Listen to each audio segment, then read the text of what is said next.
Welcome back to the Social Impact Level Up podcast. This is where we blur the lines between business, nonprofit, and impact. I'm your host, Wendy V, and I'm a social impact strategist here to help you build a successful and sustainable legacy of social change. In this week's episode, we're going to hear from a social entrepreneur who has been on a journey to change the world just like you. If you are interested in social entrepreneurship, this is the place for you. Let's jump right into this week's episode.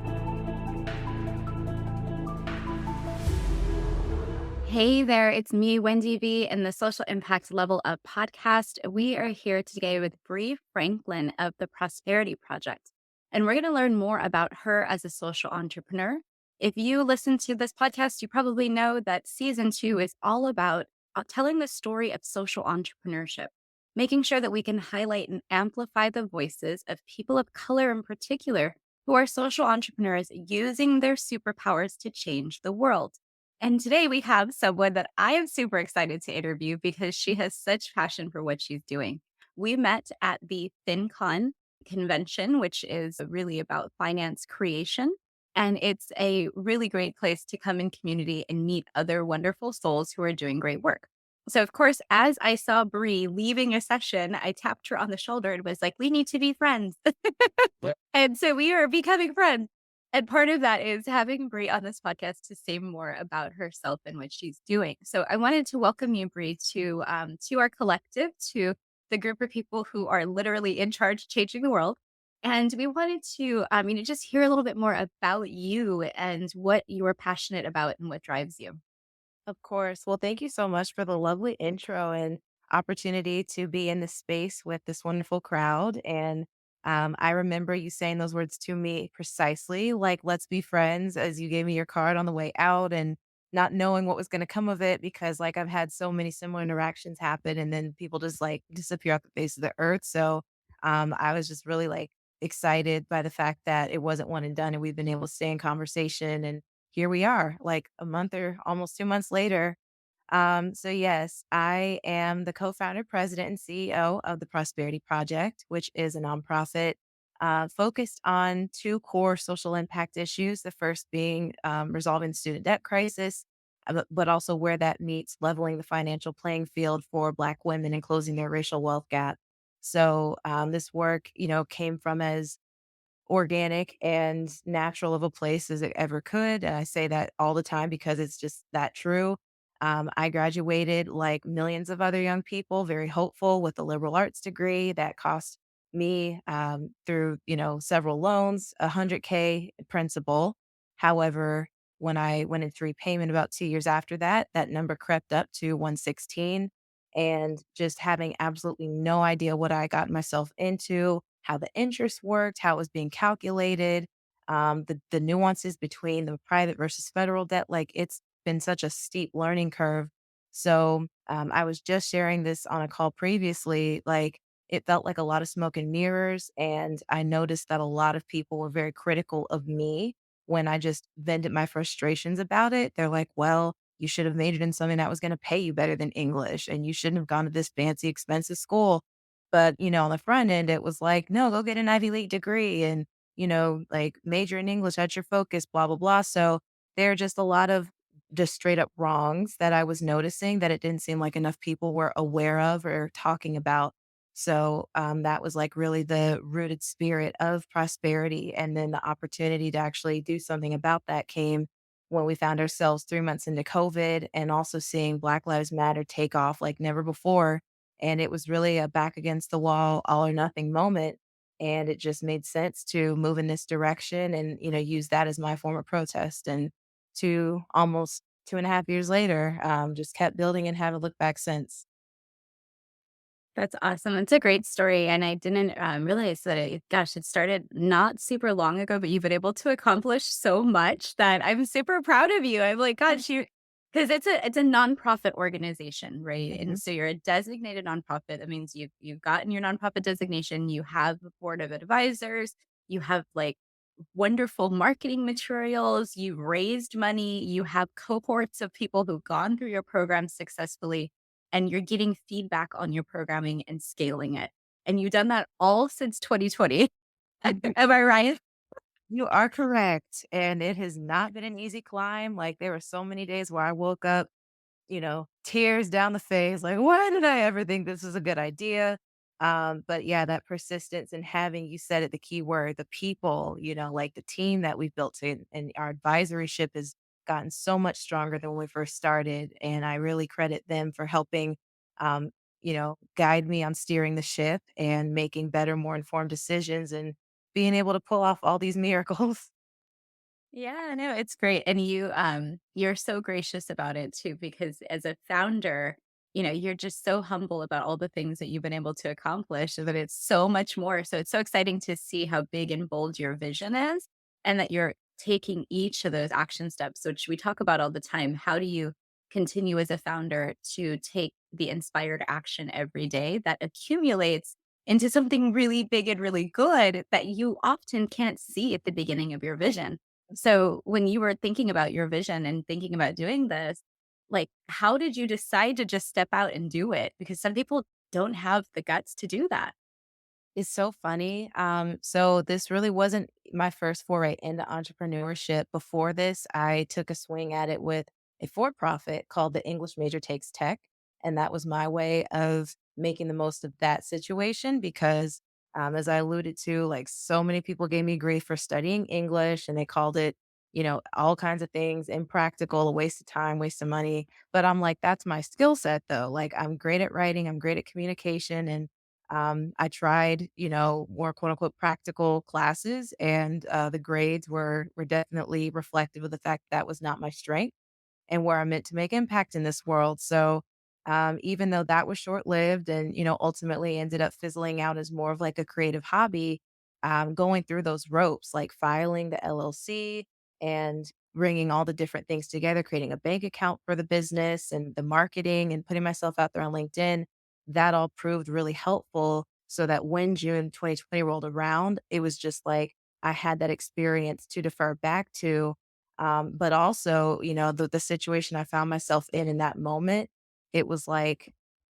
seriously, like, if I don't just take really big drastic action, what's scarier? Like, putting myself out there just to start this and go off on a limb or continuing to stay where I was, which for reference was basically freeloading off of, my ex and his housemates, just because we were thrust together in the pandemic. I was supposed to just stay with them for a month to, like, get on my feet. I had just moved to California, but then COVID literally undid the world, and at the time, I was working in fitness.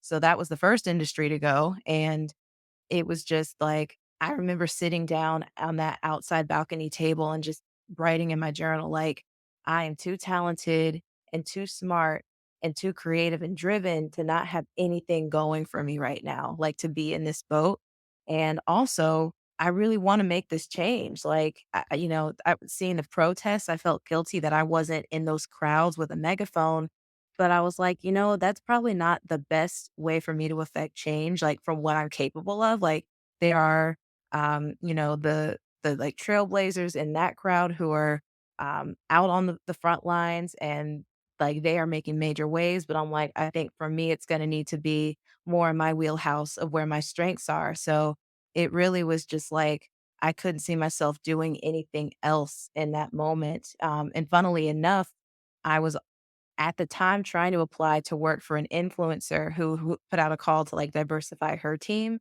And in the process of trying to really like knock her socks off with a presentation and this research project that I just put together myself, that was the preliminary data for TPP. And then as I started to get the feedback coming in and seeing how quickly people were taking and responding to it, I'm like, I think this deserves its own legs. I think this deserves to be its own thing. So, yeah, it was very much not a conventional start in any sense, but, it was the start that we had. No, that's such a beautiful story because there's so many things in there that resonate with the things we talk about on this podcast and really following your passion when your back is against the wall and you have like other choices, but honestly, why not follow the one you're passionate about? It's kind of the alternative thinking. It's like, yes, I could continue to find jobs in industries that I don't feel suitable to work in. However, what might be a better use of my passion and my skills and my energy is to serve others in this other vehicle, but there's no road forged here yet. So I Mhm. need to be the person to forge that road. And that can be a really difficult step to take. So kudos to you for just saying, like, hey, this little project I did off of the side to try to get a job is something that could be an entire organization. And now you have a team and you have the whole thing going forward and you can scale it to where you want it to be. And I Mhm. think it's just such a cool thing that you're doing. And I wanted to go back to something you mentioned because this is something that I talk about in my content as well. When you are a woman of color who graduated from an Ivy League institution, it's it's its own thing. It's its own thing in a couple different ways. Oh, One yes. way is that there are not very many of us, so it better be its own thing Mhm. because there are so few of us that you all need to recognize. But then on top of it, we paid for that, and it doesn't matter what degree we got. Like, I got a social work degree. Some people are like, "You expected to make how much is a social worker? Social workers don't Mhm. make that much." And Mhm. but I got an Ivy League degree from the top one of the top social work schools in the nation in a concentration where there are hardly any people, and I worked for 15 years to grow that experience. So that degree was just the start of a longer legacy that I've been building, and I never let people say anything bad about social work degrees. Right. However, I know what you mean because I've had that before where people are like, well, why would you pay for an expensive top tier social work degree knowing that that's not a high paid profession? Mhm. And it's kind of a stupid correlation. So I agree with you. Yeah. They need to do away with it. Literally that alone, that soundbite, doing away with that system. I'm like, this model was built, 400 years ago, right? Harvard is 450 years old, I believe. I mean, it's like the tradition of that institution, I think, is what is driving people more so than the value and the return on that investment. And they're not looking at it with the proper perspective. And the blame always falls on the students. And I just think of it, I'm like, if you signed up with a personal trainer and after 6 months, like you're doing your part, you're following a clean eating regime and you're making sure to stay consistent and you're not flaking out on them. But like when you get to them, they just like have you do some jumping jacks and, like, I don't know, crawl on the ground. 6 months later, like you're not getting your money's worth. You're paying them to help transform you and take you to the new level, educate you, prepare you physically, so why don't people look at it that same way? Like, why are they not being more critical of the offerings? Like, if if English or social work or whatever, art, photography are such useless degrees, why do you offer them? Why do you provide those options for students if while they're And giving such, them? why do other schools also offer them? Like, Yeah, are we just going to do exactly. away with it? We all got to go to math and science now. Sorry, guys. We're going to be engineers. Right, and it's like and then there's clearly need for that training, but it's like, is a 4-year model the best route? Because it's like the same basis that we have, that 2-month buffer between election night and inauguration day, because way back when everything was handled via carrier pigeons, it, like, took so long to tally votes, whereas now, we could do those things within 24 hours of each other, if not same day, and I think that it's just like people are losing sight of what it's really about, which is like getting the most value for the student. They should be the priority, not making the school, these big bucks and giving them these billions in the bank at their expense, right? So it's my whole thing. My like the short of it for me is like start again, restart. Can we go like, I'm gonna go to Columbia, you're gonna go to Harvard, and we're like, "Can I get my refund from your endowment, please? Because Yeah. I never asked to give you that money." Exactly. Like, it just won't work out the way that your marketing materials told me it would when I was 17. So, I And mean, also, you decided to put my brown face on your marketing materials to get more brown people to take their money too. Like, let's be real about that, how this works, right? And I think, exactly. this is we're touching on an issue too about why this is important, particularly for women of color. I mean, you work predominantly with Black women, but I think it really a lot of women experience this, and particularly women of color who come from disadvantaged communities Mhm. that student loan debt is crippling, and I can say even from my experience, you shared you had over $100,000, I had $100,000 from a master's degree, Mhm. and I made financial choices that meant now I can and I'd never invested when I was 25. Mhm. There was, like, longer term financial choices I made to pay student loans, Yeah. And now I see the later effect of that. And I'm like, man, what if I like all of the $75,000 of loans I got before I got my student loan forgiveness? What if I had invested all that money? Oh, Really? that I would didn't think be about kind of nice right now. so depressing to think about, like, just what could have been. Because that I mean, any finance guru will tell you, I mean, they usually start with much smaller sums, like $1,000 invested every year, compounds to like 365 when you're, 30 years later, or whatever the math is. I'm sure that's terribly off base, but it's like if that's what it is for 1,000, multiply that by 100 plus. And I mean, you're talking about retiring in an island somewhere at 50, like it's so devastating. And that's the perspective people need to be taking when we're having these conversations with young people is like, what is this ultimately going to position you for, you know? Yeah. And can you say more about, for particularly women of color and Black women who you work with, what has been their experience with student loan debt? It's been a very wide spectrum. So, with this being our pilot, it taught us everything. I think that, well, not everything. I think we'll always be learning and iterating, but it taught us a lot of what we were missing on the front end. Because it's like we built the program just based on really three perspectives, mine and then our or four at the time our founding team. And so we didn't have a ton of, variance. We didn't have like a major source of input to say like this is how it's impacting people in this demographic. Like it's educated us, I think, just as much as it's educated them. And there's certain ones who are like it's not as dire, like they have under 20K in some cases. And so we've actually made that change moving forward to where the threshold will be at least 40K minimum in private debt, because we want this to really be like a source of life, not life support, but a major lifeline, like helping people who ordinarily without our intervention would not stand a chance of getting out of debt anytime soon on their own. And so, in those cases, for those on the lighter end, it's been more just like an annoyance. But I mean, we have some prosperettes with as much as $300,000 in student loan debt. And in those cases, I mean, you talk about just life being turned upside down. I mean, one of them told us for the longest that it was harming her ability to become a homeowner. And it was important that she did because she was trying to move her son to a better school district because he was about to age out of his current school and going from, I think, pre K to kindergarten or K to first or whichever of those it was. But she was really feeling stuck. And she was just like, every single bank is just, immediate denial because they're like, you don't make enough money, your DTI ratio is too great of a risk for us to take you on. And I mean, that's real pain. Like we have other prosperettes who are already in their 40s and, they're like, I give up on trying to find love and trying to marry because who would want to marry into $93,000 of debt?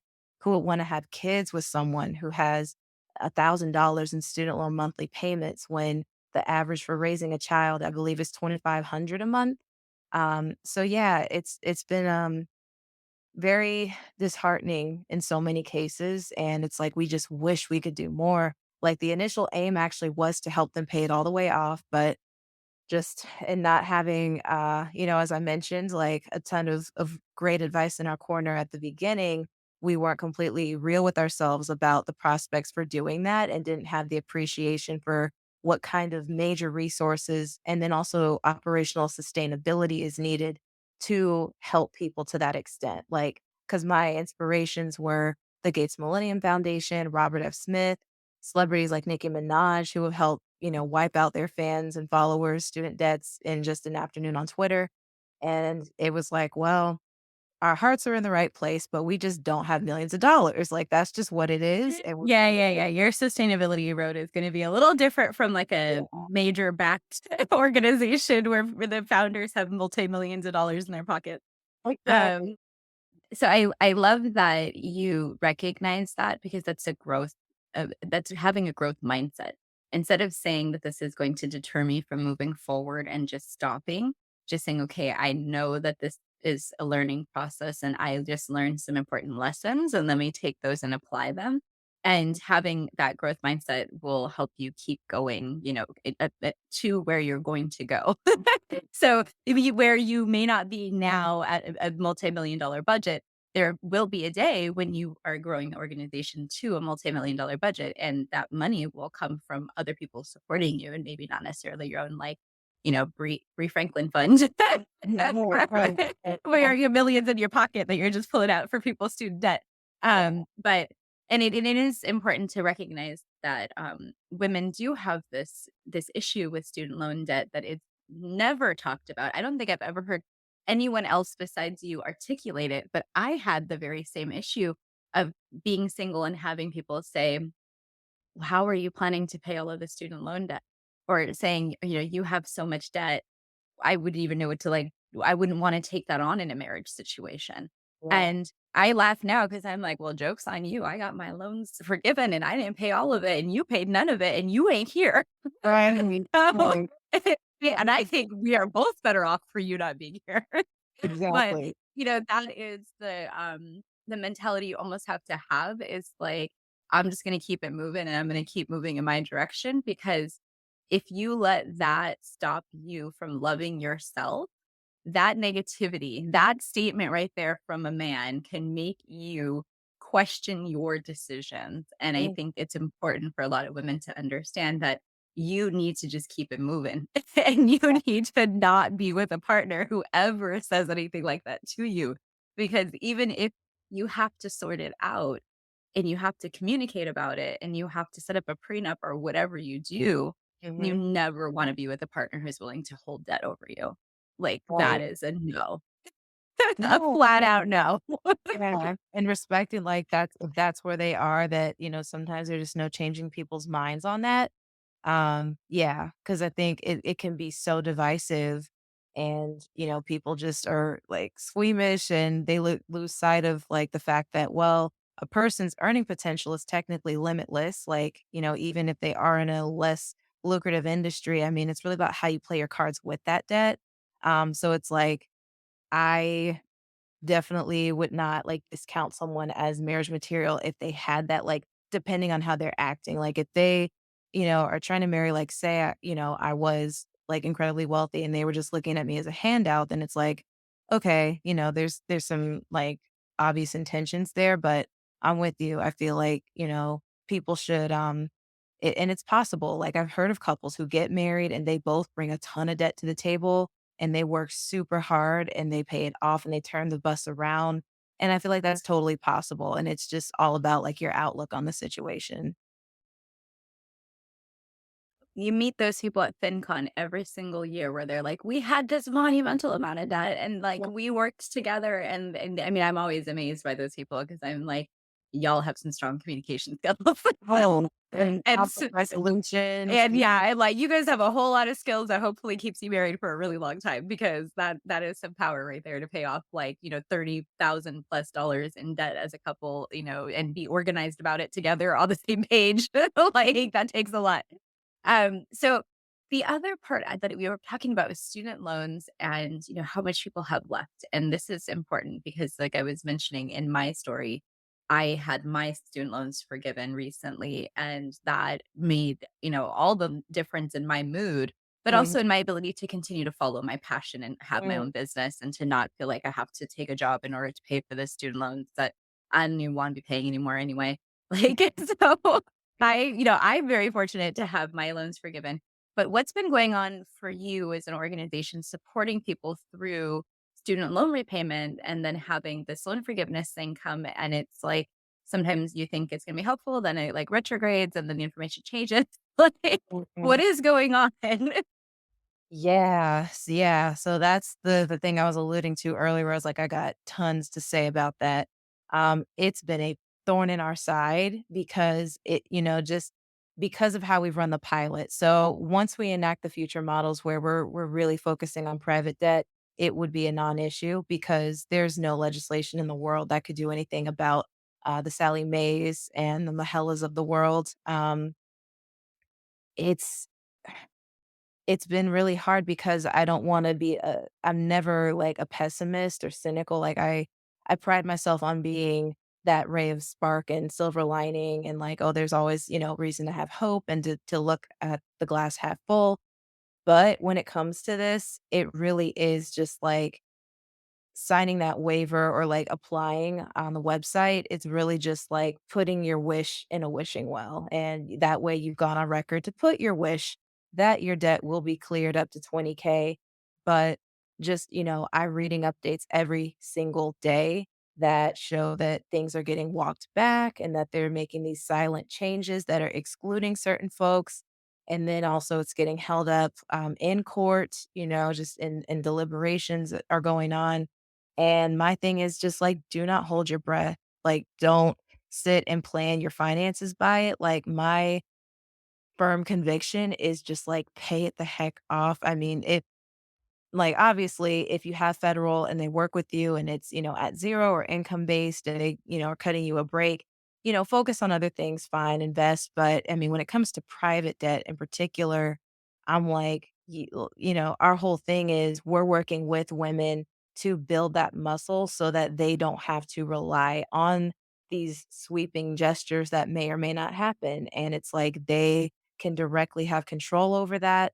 They can be aggressive and, to whatever tolerance they need to, take strides to handle it themselves. And so that's why we're moving to a matching model in this new program as well, and having it be where we will match them up to $10,000. So before, like this run, it was just we're doing 10K no matter what. But because it's such a varied state right now, and we don't want people to just be like, okay, well, someone's going to come in and save it and I don't have to do anything. It's like, we want to get those training wheels put on, but ultimately, like, you've got to then take them off and bike the rest of the journey.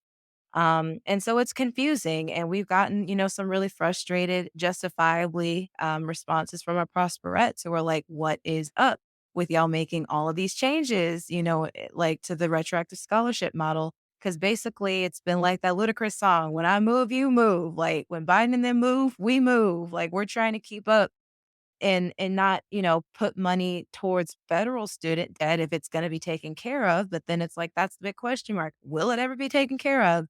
And so, we've had to just make some really, like, tough executive calls and change some things, as this all plays out, and then just set our hard timeline of, okay, whatever the case is by December, if they have not officially said, like, this is happening and all the laws, suits, and stuff have been cleared up, we're just gonna proceed as we planned before all of this got announced. But it's really hard because I think that a lot of the motivating factors for the government don't have anything to do with the actual borrowers, but rather what certain people in certain positions of power stand to gain. Yeah, there's no thought process, I think, ever in the government about the end user and what's going on with them. It's really like what is the red tape that I'm allowed to work with then? And if I don't Yeah. have to change any of it, that's great. If I have to change some of it, it's going to be a problem. And then Yeah. see, like, when you get these lawsuits and these other things, and you're like, yeah, because you guys are like kind of trying to do something like on the sneaky, which is Mhm. cool because I appreciate that you were trying to help folk. But at the same time, like, now we're going through the process of undoing the decisions you made Yeah. because, really people were going to have problems with it because it's not budget neutral. And that's anytime anything is not budget neutral, Yeah. we're always going to have problems with it. So it's just like this never ending battle. But yeah, the federal level drives me nuts just because I worked there for so long. And I'm like, shamefully, policy should be made better, easier, with more input from the public, Mm. and it's just never done that way, and it's just not the way it's probably ever gonna be done, so, then we're always, like, the almost like the victim of these decisions, Yeah, and so totally. there's Yeah. people who are like, Yeah. "One day I qualify," they go to the website the next day, and the website text is changed, and it's like,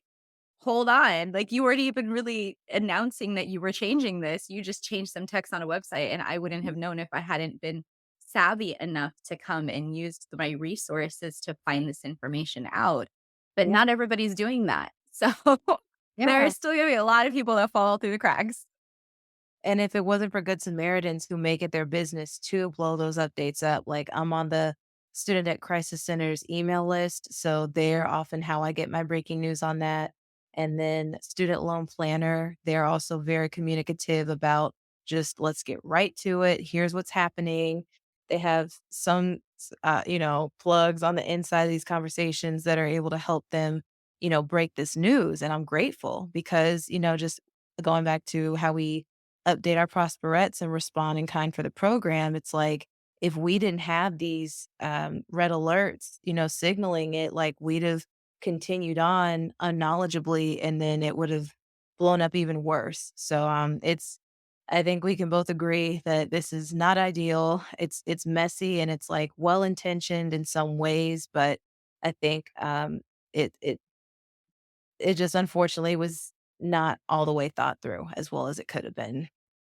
Yeah, and I think it's great when, policies do impact people and we're able to help folks out. And I think that the people that really are getting a lot of help are the folks who qualified for the program that I was in, which is the public service loan forgiveness program. But then Mhm. everybody else who had Pell grants and these other grants, it's like, I mean, Yeah. these other loans, like it's like these poor people are just here in the balance, and there's people who put their applications in into a black hole, never to be seen again at this point, like, and there's no evidence of them emerging anytime Yeah. soon. So it's really yeah, really frustrating for a lot of people, and I can definitely understand how your particular group that you serve is really confused and like, "Hey, I need answers," but at least you're providing them information, so that's great and that's helpful. Can you say a little bit more about, what do you think the future is for the Prosperity Project? What are you trying to do, and how can people support you if they're interested in this cause? What are you really looking for next? Yeah. So it's a very bright future ahead for us in the interim. Like we've pivoted, in changing with the times because even though it is just inconceivable to believe that it's been 2.5 years since we started the work, I mean, the world now is already so different. I would not say we are post pandemic, but COVID adjusted. So, it's very reminiscent of the pre pandemic times where there's a more in person focus and Black Lives Matter only matters to a certain niche, right? It's not being, black squared all over the internet like it was the summer that we started. And so we've had to adjust in kind. But the great thing is that that's given us opportunities to continue expanding and really be more comprehensive. Because I actually just went live yesterday with Yaneli. Yaneli Espinal, right? Miss Be Helpful. That's my homegirl. We've worked together a couple times, and it's been a great experience every single time. And I feel like she is my true partner in passion and in just like helping put, amplifiers around these issues. And she brought up a great point, which is that as long as tuition rates continue to inflate at 9% year over year, as they have for the last 20 years, current efforts to help people pay off and get rid of student loan debt are almost essentially fruitless and pointless because it does nothing to stop the issue from happening further and to keep it from worsening as these schools continue to drive up their prices and as these lenders continue to make it wildly and ridiculously possible for 18-year-olds to borrow 100 grand that they have no business, needing to take out. By just, like, signing a line, you're like, "Yeah, let me just" And terrible message about how money and lending works, and, like, it boils my blood to think that they've made it so easy, but, I mean, that's the whole thing, like, with those factors being in place, we are currently on track for the issue to reach about 3 trillion by 2032, and by 2042, I believe the average cost of a four-year degree is supposed to be somewhere in, like, the 431K category, so, What? like yeah. I don't even like, I don't even think I paid 100K for my 4 years that I went to the Irvine, so it's like a state school, Mhm. and, uh, I finished in 4 years, and I had scholarships and grants, and so, like, I to me, to say, "Hey, to start your career, you need to invest almost a $500,000" is just like, why are we asking people to do that in mass? Not even just one person, we're asking a bunch of people to do that. Yeah, no, it's $487,004 is the exact figure, and I'm sorry, that's by 2035, so, I mean, we're now at, 13 years out, but it's just like at what point are we going to see this tide reverse? And so, that's the beauty of it, right? Is like necessity is the mother of invention. And so we're trying to pivot out to where, of course, serving Black women will still be our bread and butter. But on the forefront of this, so we've created like this whole cool three eyes framework because we use the metaphor of a fire to describe the student debt issue. So we're trying to keep people out of that fire or at least fireproof them by speaking to high schoolers and going into the classrooms, having these very honest and just, no holds barred conversations about the issue and steps they can take to avoid getting hurt. We're not trying to say like college is bad and don't educate. We're like, no, we are pro education. We are anti exploitation.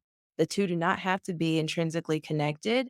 And that's where things have gone wrong is that it's kind of sold as a package deal of like, well, you just must be willing to make that kind of financial sacrifice because it's a, insert tier one degree name. And so we are trying to launch that program in the new year and start to really spread that impact and follow those students we engage with to see, once they reach their would be post college years, what's their debt looking like? What's their income looking like? And making sure that the income is always, substantially higher than the debt if they take out any at all. But then, of course, we're going to continue 35 to free. We're looking at doubling our cohort next spring. In April, we'll have 25 members. And we are also going to make that a hybrid model. So it'll be based in a locale to where they can all come together as they, deem appropriate. It's not like a mandate, but it just opens up that avenue for organic connection and more people saying, hey, let's be friends and passing along contact details. But then the second one, 35 to free, is our intervention, as I talked about. But then interference is where we go into companies and colleges and have the same kind of dialogue you and I are having, like educating people about the crisis, helping them realize that it's not just a bunch of whiny millennials and Gen Zers and that their complaints are valid and legitimate. And if we don't take action, the poverty rates are just going to continue to skyrocket and fewer people will be able to buy homes, fewer families will be created. It just spells disaster for the economy. So we're already connecting with a couple organizations that we plan to work with to pilot those speaking engagements and just continue to get as much awareness as we can so that the appropriate parties can know we're out there and we can help them in whatever ways we can. I love it. I love it. You have such a well-rounded and thoughtful set of programming coming up, and I think, all the way from education into your interference and your like, I love how it's all, like, themed out and everything. It's so well thought out, and this is such a great example of, for people who are starting nonprofits or thinking about starting their own nonprofit, of the stages of development that you explained in this podcast episode are really, really important for people. And getting to that part of, okay, I have a set of programming, but in the future, my programming is going to include all of these other things. It's such a nice trajectory that you just laid out for people that takes a lot of work. And I know that you said it. You just said, oh, our programs are going to go here and here. But sometimes people have, again, another hard stop of, okay, I started this program. It didn't really do as well as I wanted, or I needed to make adjustments and not even continuing to make that jump up. But what are the next set of programming that I'm going to bring in to serve my people or to help support my organization? That's a sustainability strategy. So you're doing really, really top level work. I think you're just kind of doing it, girl. Which is great. But it's an example for other people of like, this doesn't have to be super hard. Yes, Right. you need support. Yes, you need partners. Yes, you need well thought out conversations and plans. But that's why people like me exist. That's why you have consultants and mentors and people come on your board and all these different folks to help you get there. Because if you were to try to do this by yourself, how far would you have gotten? Oh my gosh. I mean, we'd probably still be in like the researching the program stage because I want to shout out our one advisor in particular, Casey Fitzpatrick. Like when she came into the game and into the fold, that's when we started to really see the wheels turn and the needle move for getting that program together because I had no idea what it took to bring this together and just, like the time it takes to like flesh out the curriculum and hold the meetings necessary, plan the budgetary affairs, right? And know that it's not just like a wishing well of money. Like we have to be strategic about where resources go. So, I mean, yeah, this would not be a fraction of what it is without those other folks in place. Not at all. Yeah. And then as a founder, you're a solo founder, but are you paying yourself from your organization and doing this all basically yourself bootstrapping? Yeah, well, so I do technically have a co-founder. Like our founding team was 4 folks large, but two of, they stepped away just because it ultimately was not sustainable for them to like just keep grinding and, making that sacrifice, right? Which no hard feelings at all. We're still all in communication and they still follow our work. But the one that remained, Ashley Wells, she's, hung in there too. And she's actually a full-time student. So she's been in her academic journey. We've kind of gotten to watch that from afar with her. Like she was a master's at Dartmouth when we met the summer that this was founded. And then she got her master's at Columbia, I believe, starting last fall. And then just this past August began her PhD at University of Washington. And So so she's like just going tier 1 to tier 1 school. Like she is I she love doesn't that. even know how to put the books down. Like she just Yeah, runs to she's action. like, let me just keep going." Yeah, she has it in her, and she That's could awesome. really stay in school for, I feel like, her entire life. Like, she's so, just, driven when it comes to, like, the demands of that work, and she excels flawlessly. Like, how she works with us and also does that, I do not know, and all props go to her. But to answer your question on the compensation piece, like, as of this year, I'm so fortunate and blessed to say that we got to a point with our fundraising to where I was able to go completely all in on this and not need a side gig to supplement. It allowed me to, start taking steps to support myself because previously I was working minimum wage contract jobs, making between 10 to 15 an hour, not even at always a full 40 hours. So it's been a day and night shift. And the stability that that's provided has just done wonders for my ability to commit to the project and to make this my sole passion and, just spend every moment of every day like doing some work, even if on vacation. Like I never just don't do anything for TPP, even if it's just checking my emails or tweaking some stuff around in Canva. This is definitely like my life's work and almost feels like a child that I birthed and that I'm raising. So it feels great to be able to like say that, yeah, the organization that I, started is what is paying my bills and allowing me to make this exciting move to DC and, just finally reach the milestones that I was so behind on because of the issue that, I started this about. And it was this like really awesome and beautiful full circle moment when that happened. Yes. Oh, and I love that because I thought that was the case and I wanted to make sure to point that out for people because that's another barrier people often say is I have these golden handcuffs that or my job is actually paying me well or I have a decent job. Although I would love to start a nonprofit and have that and my passion pay me, I can't see that as a future for myself. Like I can't see anybody who's done that. And here you are, a young woman of color who was like, let me go from these jobs that don't even pay me well, and Well, let me go create my own opportunity and pay myself.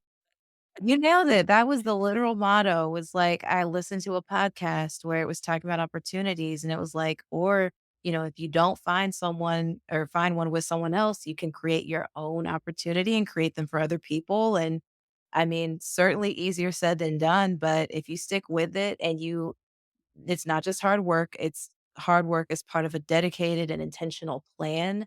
If you're diligent, if you're in it for the right reasons, of course, it's like following that road and paying attention to what is happening around you as you go through that. Like the universe will work with you as long as you're putting the effort behind it and like staying true to the cause. Oh, absolutely. And we talk a lot about manifesting your vision in this podcast. And that is a true message is that you have to put in the work, but the Mm, doors will open and you have to choose to step through the right ones. And yes. sometimes you have to backtrack and do some things and pivot and all this other stuff, but that's part of the journey. And if you're willing to go on that journey as a person and also in a professional capacity, you could build something really beautiful for yourself. And for others, and especially as a social entrepreneur, the whole goal of that is to serve others Yeah. through your passion and through your happiness. And so you now have achieved that part of being happy as a person and also living in a place to serve other people, which I think is amazing.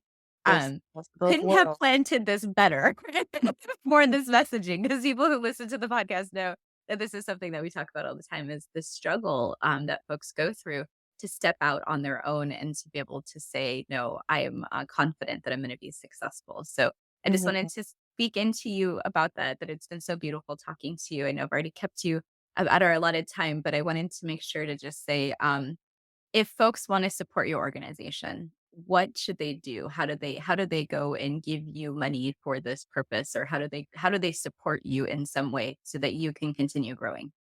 Yes. I mean, easiest method is definitely on our website, theprosperityproject.org. And I want to flag our spelling is unique. So, prosperity, as we have it, is a mashup of the word prosperity and parity. So, it's PROSPARITY project.org, theprosperityproject.org. There's a donate button, or you can cut right to the chase and skip to our giving page, which is givebutter, GIVEBUTTER.com/the prosperity project. We have quite a few recurring donors, and, I would definitely encourage folks to whatever extent that they're able, to not be one and done with us and to continue to give because as I've talked about, we have big plans. We do not plan to stagnate and play small. Like when we play to win. We want to serve thousands, if not millions, of Black women over the course of our longevity. So, certainly gifts that way are the easiest, but we also have ways to donate via traditional methods like a paper check or donor advised fund. If interested, then feel free to contact me. My email is B as in boy, F as in Frank at theprosperityproject.org as well. Awesome. And I'll make sure all your contact info is in the show notes so that people can go directly to the website. They can go donate at your yeah, shout out to Give Butter. I know a lot of organizations use them as their donor management tools. So it's great to have you mention them as well. And I love that people, did have to note that the spelling is different, but the spelling is intentionally different for a reason. Mhm. So if you look at it and you think it's misspelled, it is not. It is Oh, intentionally talking about parody in the name. And so I'll make sure that all that information is available for people. And of course, yes, I'm wishing you many reoccurring major donors in your future. Hopefully that'll be part of your fundraising strategy is how do you make sure that that happens for you. So wonderful to meet you and be with you, Bri. Of course, I'm always going to be connected to you and your work and be following you around and looking at what you're doing and any way I could offer support. But just thank you for being part of the collective, for sharing your story on the podcast, and for inspiring hope in people and helping to get people forward in their financial journey so they could be successful and thrive like you are now, which is great. oh, So, any parting words you want to say to the audience, and then we'll close up. I just, thank you all so much again for like being willing to hear this long and insane story and just giving me space, Wendy, to share it and be my authentic self and, get to talk openly about both the highs and the lows. Just knowing that it's not a linear journey. Progress and success are never linear, but it's always worth the journey in the end, usually. Yeah, So yeah, I it just will be. It will yeah. be. It definitely will. So that's really it. And also that October is Student Loan Awareness Month. So I know we're pretty much at the end of that, but just for the folks who, keep reading student loans in the news and hearing about those headlines, we hope that when you read about that, you will think of us. And even if you're not supporting financially, just signal boosting and tell a friend, tell two friends, because impact is if we can get it to be, critical mass where it's just, like, spread through word of mouth, I mean, that makes just as much difference, honestly. Yeah, yeah. Anything people can do to amplify about this issue and what you're doing would be appreciated. So, thanks for being here with us. And thanks for being here for our podcast audience to hear about the Prosperity Project and Bri's journey and about social entrepreneurship from a nonprofit founder who has actually started recently and is now working in her nonprofit full time, supporting her passion and her mission. So thanks for being here, Bri, and good luck to you in the future. And thanks for bringing everyone in our audience for listening in. Take care. Thank you, Wendy.